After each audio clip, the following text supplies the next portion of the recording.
Hi, you're listening to Designing Yourself. This is Paul McAleer. And this is Whitney Hess.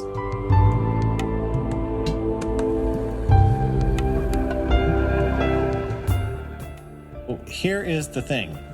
We were chatting a little before we hit the record button, and we actually don't know how to describe our topic this week. I'm sure it will come to us. I'm sure it will. I know it will. We will come up with something. There'll be something, right? Yes, but it feels so vulnerable not knowing. Yeah, because for reference, with every other episode, before we've started recording, we had the topic in mind, and we generally boil it down to one word as well. This one, not so much. So let's describe what we want to tackle this week. So when we were chatting, you were telling me a story about just kind of your work and kind of how it leaves you feel at the end of the day. So why don't you reiterate that and tell me a little more about that? Well, what I was trying to get at is that my work has changed so dramatically over the last few months, shifting away from consulting to coaching, and what is required of me is very different. Before, a lot of focus was on the deliverables, the product.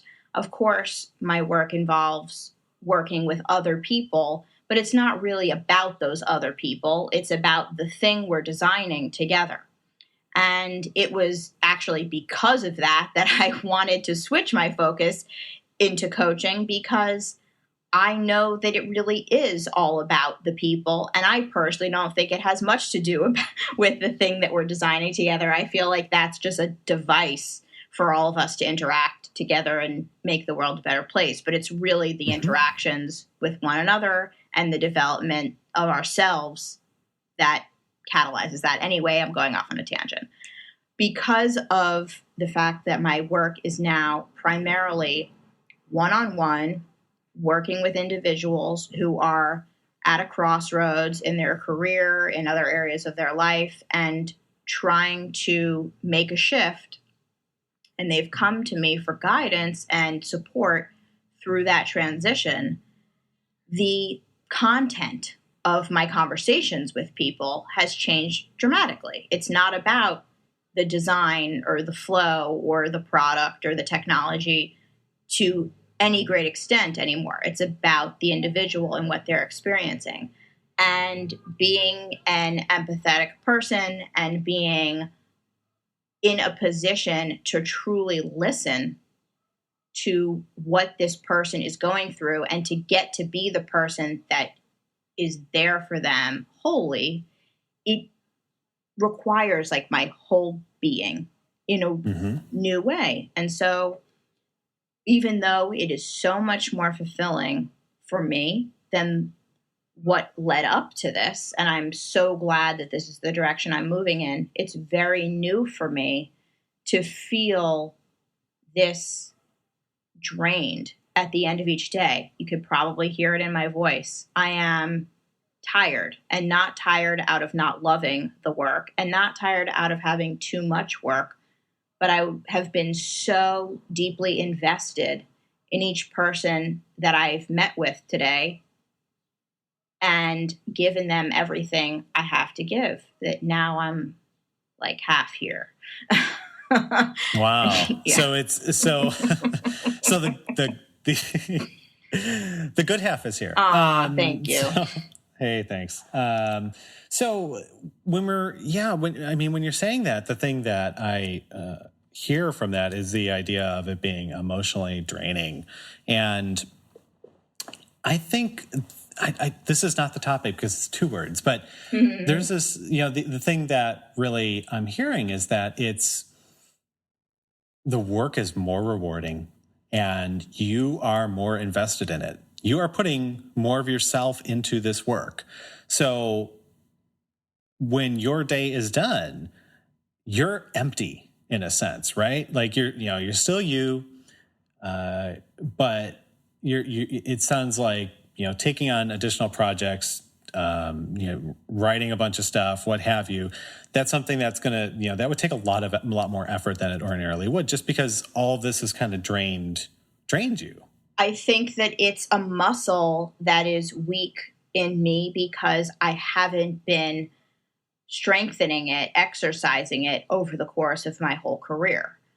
My product muscle, my user experience muscle, my design, teamwork, collaboration muscle, that's very strong. I've been exercising that. Even when I'm pulling a 60-hour week, even at the point in my career when I was doing decks of wireframes and I was pulling all-nighters to get them done, I was tired. And at the time I felt that I was putting everything that I had into it, but it was still like several steps removed from a human being and their life experiences.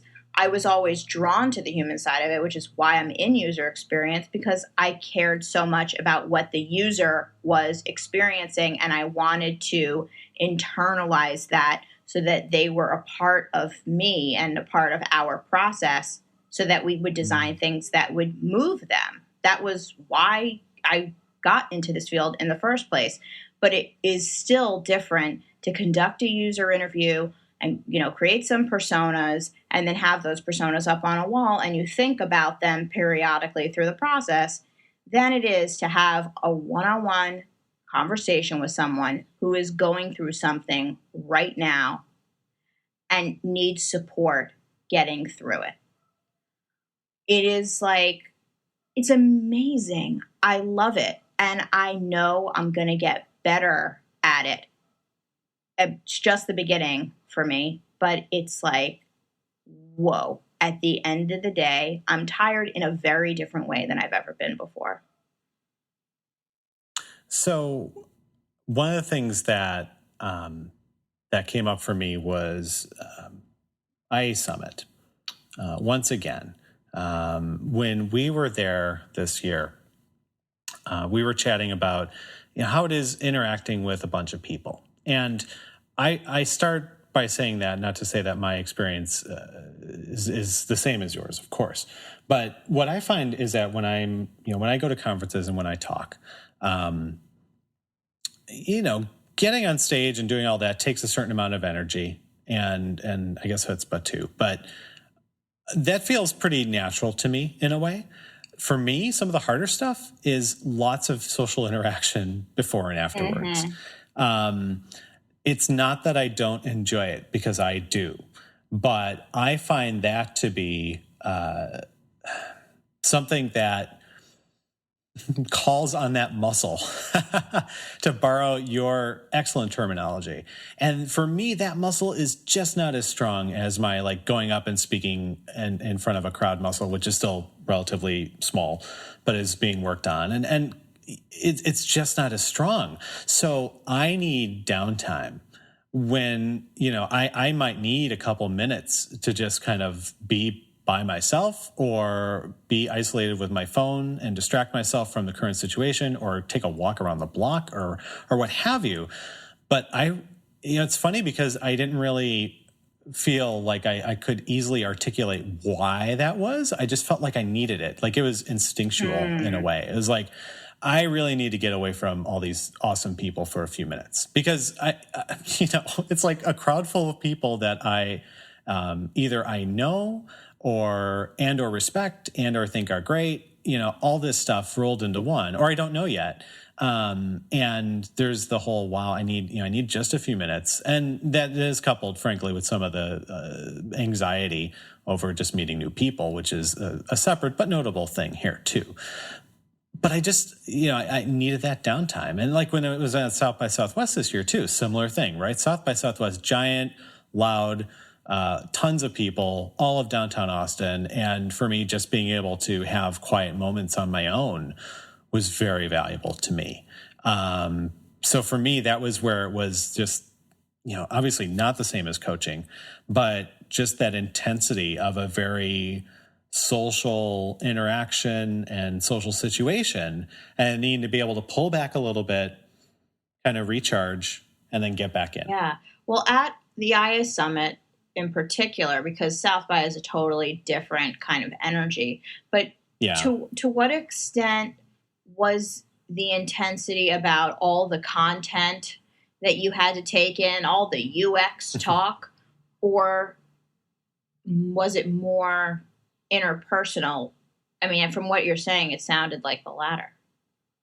Yeah, because the content is engaging different parts of me, right? So my brain's getting a lot out of it, for one. And then there are the talks that are highly emotional and or entertaining and all this good stuff. And I think honestly, it was just kind of all the stuff that was happening at that same time. It was kind of all of it. And it wasn't quite a sensory overload situation for me, but it was a lot to take in. I'm not certain if it was any one thing. I really do think it was kind of a little combination of both. And thanks for asking that too, because it's funny because I, of course, think about the social interactions first, but of course the talks there were phenomenal too. And that's the reason I went. So, there's that. Oh, there's that aspect too. There's an amazing conference here too. No, but I think you're touching on something that's kind of inherent to IA Summit, and what makes it so special is that even if you removed all the people, which of course there would be no talks, but if you took the social aspect out of it, the content is still incredible. Yeah. And then totally. you layer on top of it this sort of family reunion kind of atmosphere where the conversation extends far beyond user experience and information architecture. Yes, absolutely. I mean, that's where both years that I've attended, I've had just incredibly deep and meaningful and amazing conversations. And that stuff it's nourishing. But it also does call on those muscles, as you put it. It really does. Yeah. And so, when it comes to kind of the one-on-one situation, though, I'm really curious what that's like for you. I mean, obviously, you're not going to go into any client details or anything like that. But what do you do to kind of get prepared for that type of high level of tight contact and really intense talk, and then how do you kind of move on from that? I am learning, it's a work in progress. Sure. So multiple times I was told this is not something you can just do back to back to back. If I'm just doing straight up UX projects, I could have meetings back to back all day. It's not something I enjoy. I try very hard to manage my schedule so that doesn't happen, but it's quite common. It's like, oh, okay, let's switch gears. Now what project are we talking about? Okay, now what project are we talking about? I'm exhausted at the end of the day, but it's possible. I can get on a phone call 1 minute after I get off of a previous one, and I can have a productive conversation. When you're having these intense one-on-one conversations in a coaching relationship, it is not possible to get off of one call and get on another. It's just not possible because you aren't talking about boxes on a web page. You're talking about the person's life and they deserve your full attention. So if you're still processing what you just heard and you're bringing that into a conversation with the next person, it's just wrong on such a deeper level than it is when you're talking about a product. Now, ideally, the people who design products are as present and as deeply involved in what they're doing. So I'm not in any way suggesting that less effort is involved. But there's something several degrees removed when you're all looking at a common object being the work you're doing together versus when you're looking at each other being the work that you're doing together. Well, that makes sense. It's just shifting quite a bit. So there's only so many coaching sessions I can have in a day, and I have to schedule breaks after each one. Sometimes they go a little long, and sometimes I just need to come down and process what I just heard and synthesize it and jot down some thoughts about where we're going to go next, or a resource that I've thought of for the person, or questions that I want to ask in the next session, or whatever I'm, thinking about or grappling with. I need that reflection time in between those sessions. I can't just go, because then by the end of the day, they'll have all bled together. And that's the exact opposite intention, for the whole relationship. And then there are practices that I need to be engaging in that allow me to be fully present in the moment with my client. That means my yoga and my meditation. That means eating well. That means sleeping well.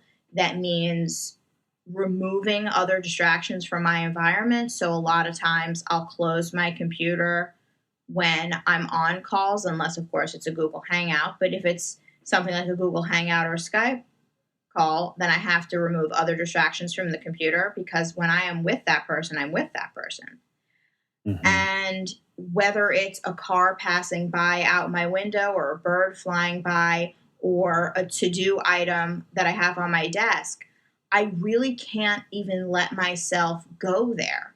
I can't look at the bird, or I can't try to hear the conversation downstairs, or I can't start thinking about the thing on my desk, because then my mind's going to drift somewhere else, and I need to be 100% there with my client. And it's so fulfilling, because I feel like I'm seeing this person so clearly. I feel like they're seeing me. It's an incredible bond that we form, and yet it requires a lot of exercise to continue with this muscle analogy. And so one word that you keep using that I think is dead on is intensity. It's so intense.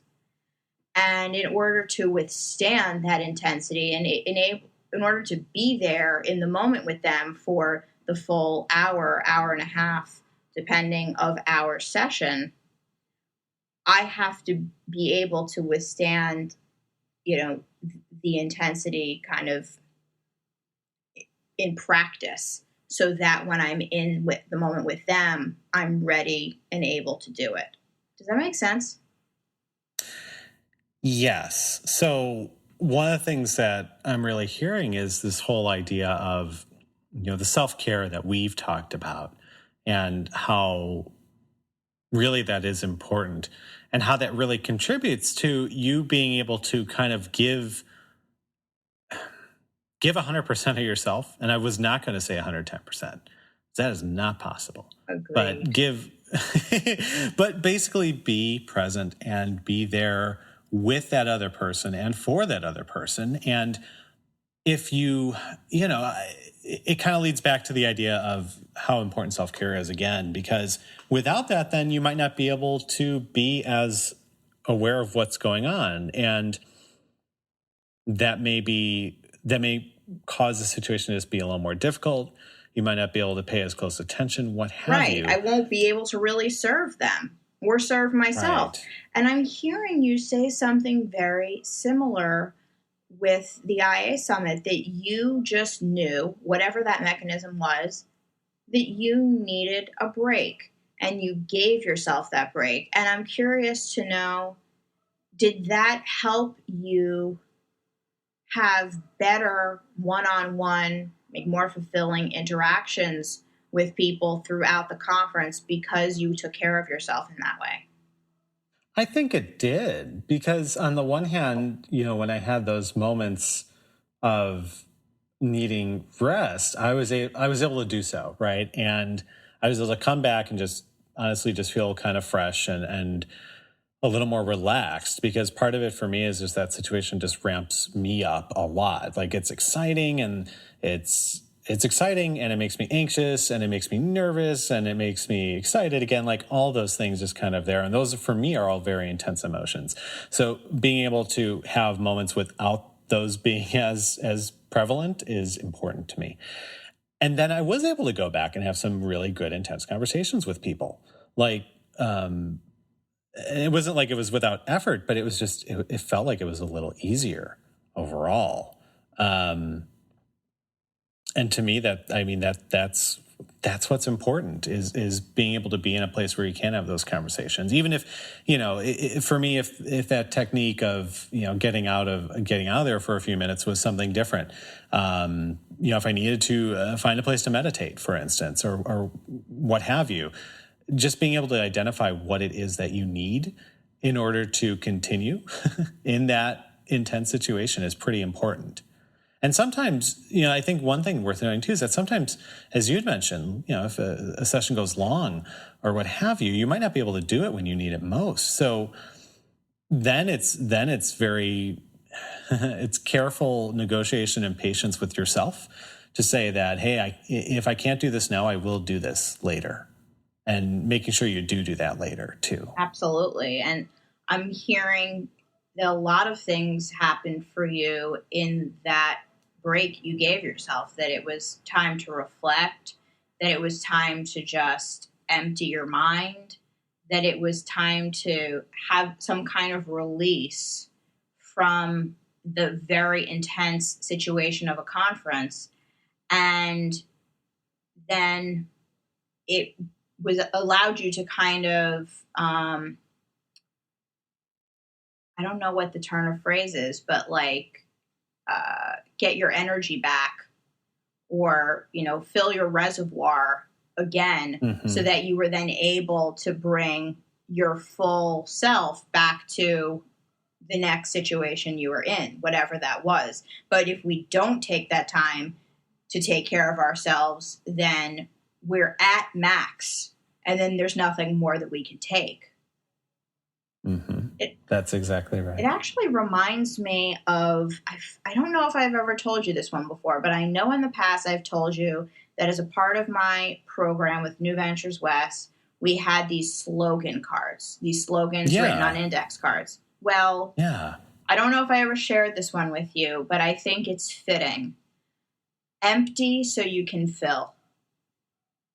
Nice. And we came up with that because every time we had a break in class, our instructor would always say, okay, it's an empty and fill break, meaning, as you can imagine, go to the bathroom, have a drink, whatever. Empty and fill. And so then when we were creating these slogan cards, someone says, empty so you can fill. Because you cannot fill if you're already full. And I think that you sensed that about yourself, and you were able to decompress.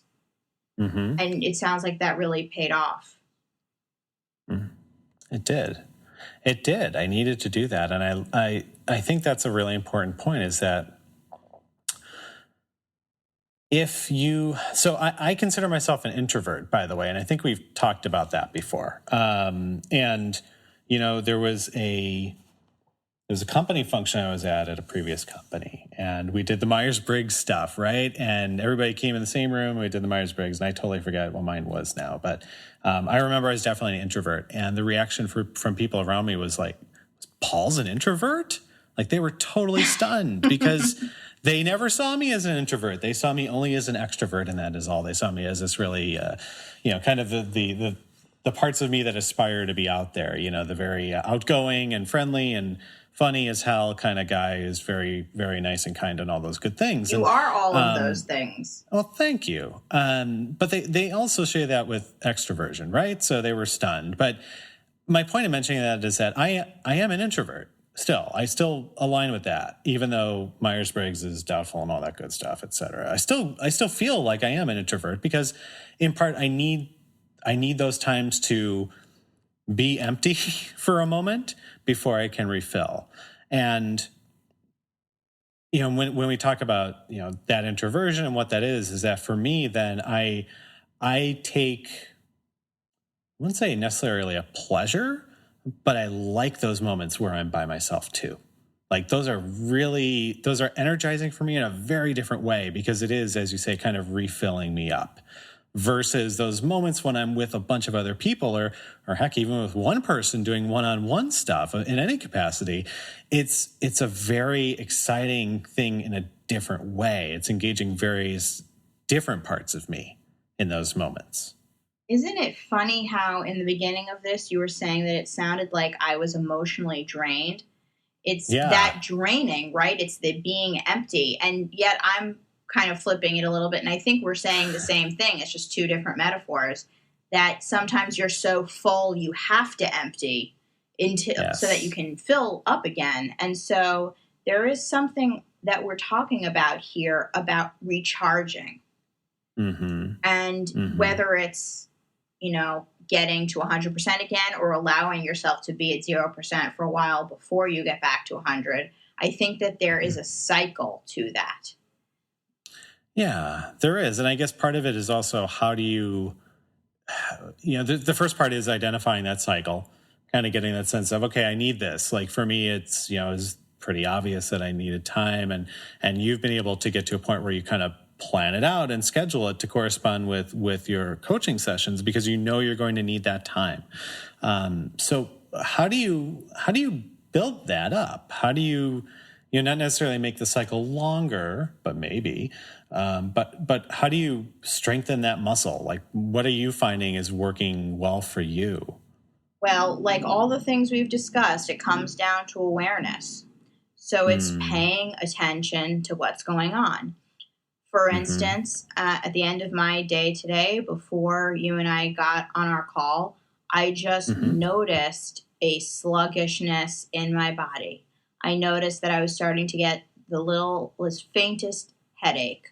It's not a real headache, but there's like that little intense kind of throb going on. That's just the beginning of one. And it's actually going away since we've had this conversation, so that's good. Oh, hey, that's good.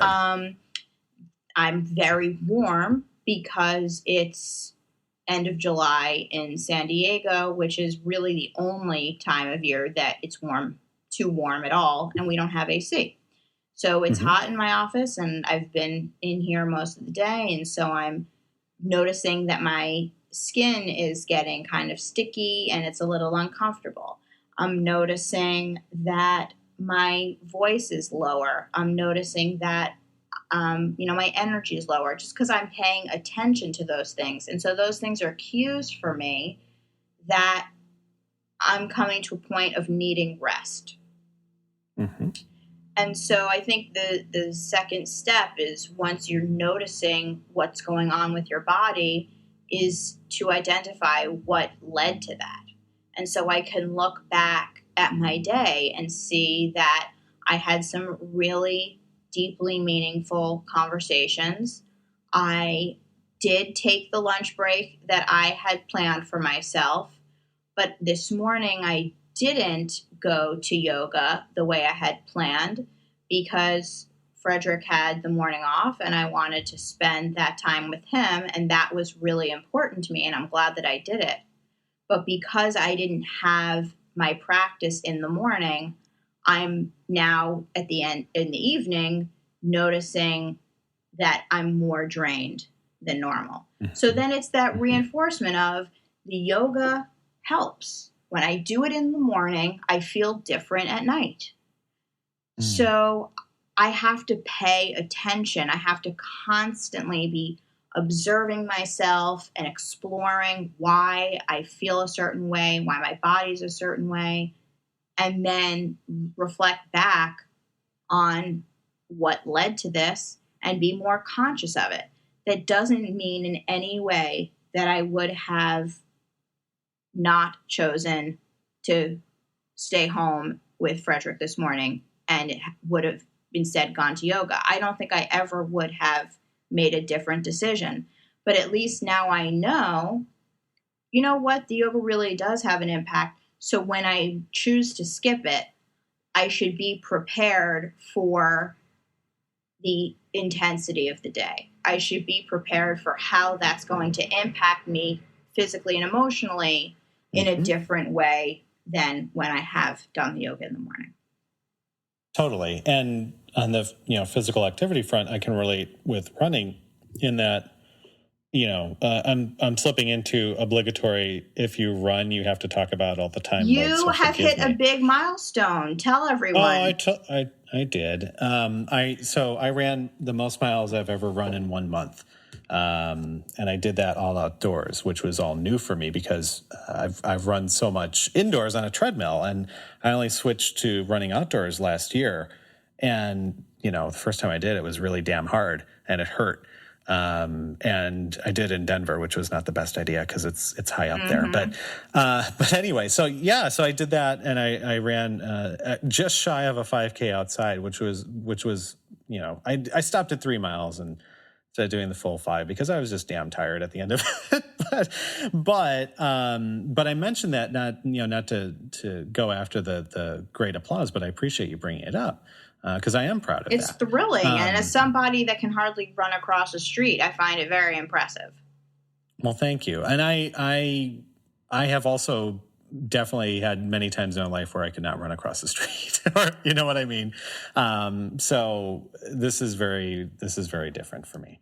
But I mention it, obligatory runner reference, but then also because I know how that makes me feel now when I run in the mornings because I get up early and run early when I do run.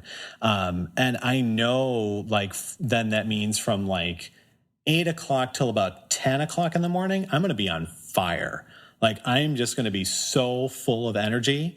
And, that's the best time for me then to sit at a desk at work and do work. But I have so much energy and I'm just feeling I can tackle everything. And I know that in the evening, at nighttime, I am going to be tired at 8 o'clock at night. I'm just going to be tired, really physically tired and not emotionally tired in that case. Now, if I also, on top of that, have a day where I am emotionally drained or work with any kind of intensity with people, then I know based on that if I do both those things, if I do some sort of physical activity early in the morning and then also work with people, the risk is that I may be really, really tired at the end of the day and might just have to go to bed early or just have a night where I'm just, zoning out to Star Trek reruns or whatever and just not, or, browsing the web or whatever, but just doing something that's very low key, doesn't require much investment. I can sleep through it. I can walk away from it, whatever I need, but a very calm thing. And it's funny because as I'm talking, my left hand is kind of rotating. I have it kind of flat rotating in a circle. I'm noticing it's just I'm making a calming motion with my hand. So I'm noticing that too, but that's the point. So that's the point I can get to if I do both of those things. And then there are definitely times when I wake up and I'm I don't feel like running today. And I won't, it might, I really look at why that is. And sometimes I'm tired in the morning or I didn't get enough sleep or I just want to be lazy, frankly. And I've gotten to a place where I'm okay with that because that may be something that I need to recharge in that moment for reasons that, I have to explore, just as you were mentioning, just kind of tracing it back and understanding, why am I feeling this now, and being aware of where your body is now and where your parts are now, and getting a sense of that. That's pretty important stuff. So that means there are trade-offs in all this stuff, really. You're showing so well this connection between the mind, the heart, and the body. I mean, it's impossible, really, for us to keep ourselves going mentally and emotionally when we're not giving our body what it needs. And for me, yoga is something that's nourishing physically and emotionally and spiritually and mentally. And it just gives me a sense of calm and of satisfaction and connectedness, groundedness. I mean, it gives me so much that I have to do it. I couldn't do it without using my body. Mm-hmm. That I couldn't just conjure it in thinking about it. In meditation alone, the movement of my body connected to the meditation is essential for me. And I'm hearing the same for you with the running, that it's a moving meditation and that it's through that movement that you're able to give yourself what you need in so many other ways as well. And I wonder for the people listening if they too find that it's a physical activity of sorts, whether it's slow and methodical and, low impact as yoga is, or whether it's like really quite intense as running is, or something else altogether. I'm curious to know if, in fact, it's something physical that gives people that rest and that recharge to enable them to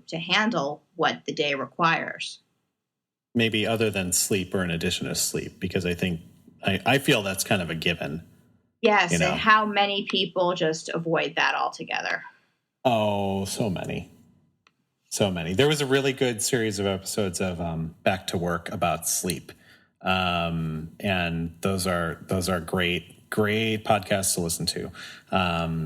But some of what it boils down to is just this whole, to talk about sleep for just a moment, is the whole idea of, I can stay up late and I'm an adult and I can do what I want. But, if you're tired at 10 o'clock, you're tired at 10 o'clock, or if you're tired at 11 or 12 or what have you. But it's pretty important. And I know that back when we talked with Leslie Jensen Inman about her work, we talked a little about sleep, and her schedule is very, very much an early bird schedule, kind of like mine.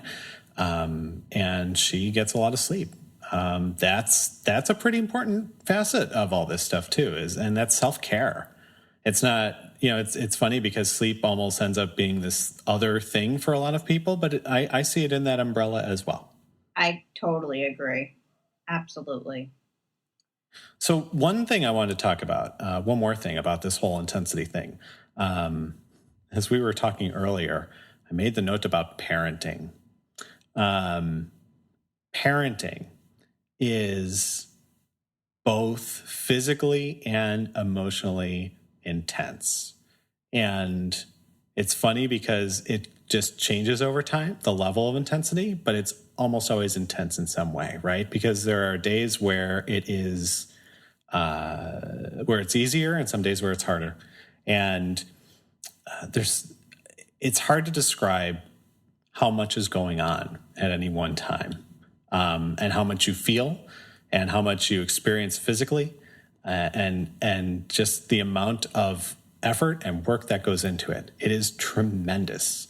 And in my family, I am not the parent staying at home. And right now we're in a position where my wife is the stay-at-home parent. And I am just, I am so in awe of the fact that she has been able to do it, because it is a full-time job for anybody. And the thing that happens with that, of course, is that, if you think about it, if you have daycare or anything like that, then, basically that the kid is out of the house in some capacity, right?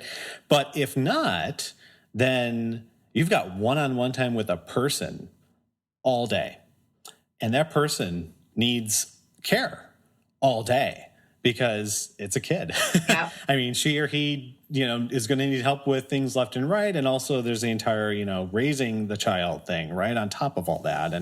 And so that is a very special intensity. That is a very different one, but that is something where if you're with a kid all day, it's draining. And at the end, it's very much a let's relax and just chill.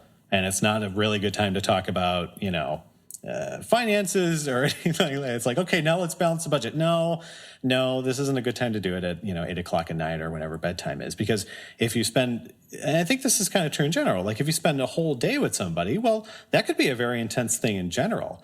It's just added on then if it's a child because that person needs care. Or I suppose that would be true if you're taking care of an adult or grown child in some way as well. Like that would just be, that's another one of those things where it's a situation that is driven by love, right?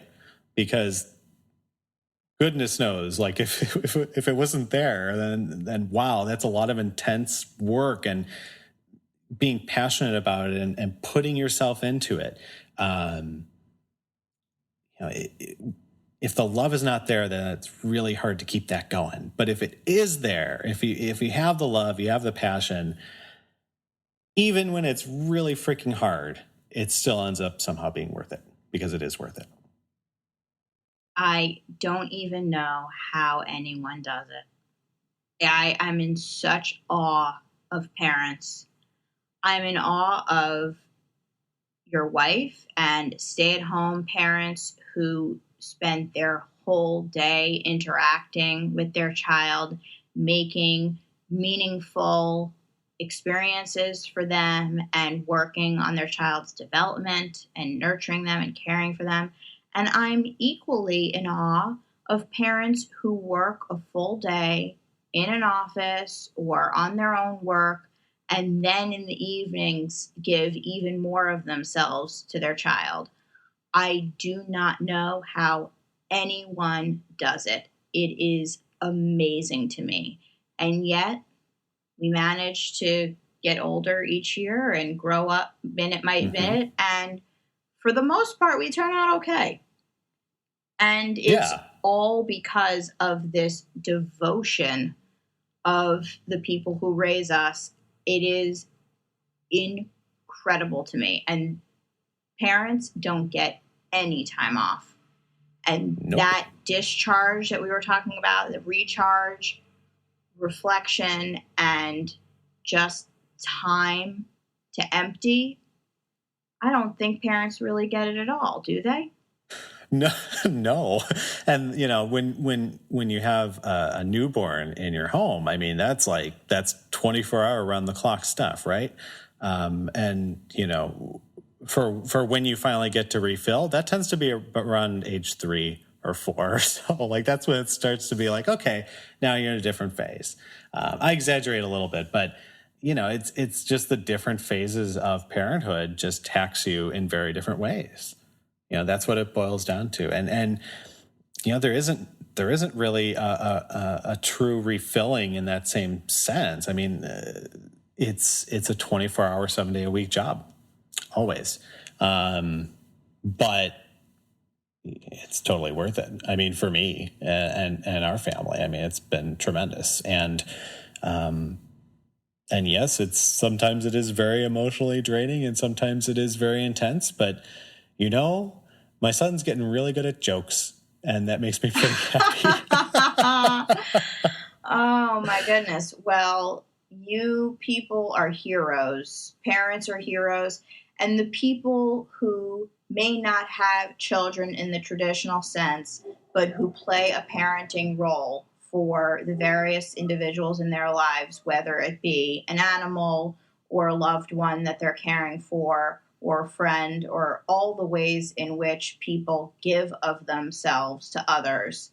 It is so remarkable, and I am just, as I said earlier, in awe of how people do it, because I know that it's hard, and it's hard for me, even when it is the most rewarding thing you can imagine. It's still hard, and maybe that's what makes it so rewarding. That it is this draining is part of the reward in a weird way. Yeah. Yes, because as you know, the journey is the exciting part, right? Yep. Yeah. Thanks for sharing that about your family. I think it's really important for other parents to know that they are not alone. And I know that you and your wife have done an incredible job, and I know that there are probably a lot of other people out there that are just ready for a break and not getting one anytime soon, and I'm sure it's going to be really comforting for them to hear what you said. It will happen. So thank you. Get a babysitter.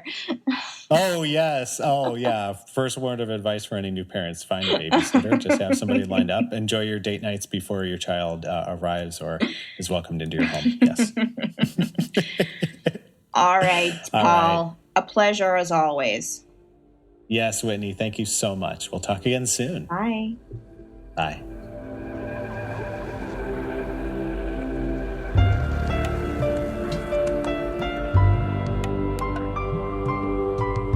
Designing Yourself is hosted by Whitney Hess and Paul McAleer and is edited by Aaron Dowd.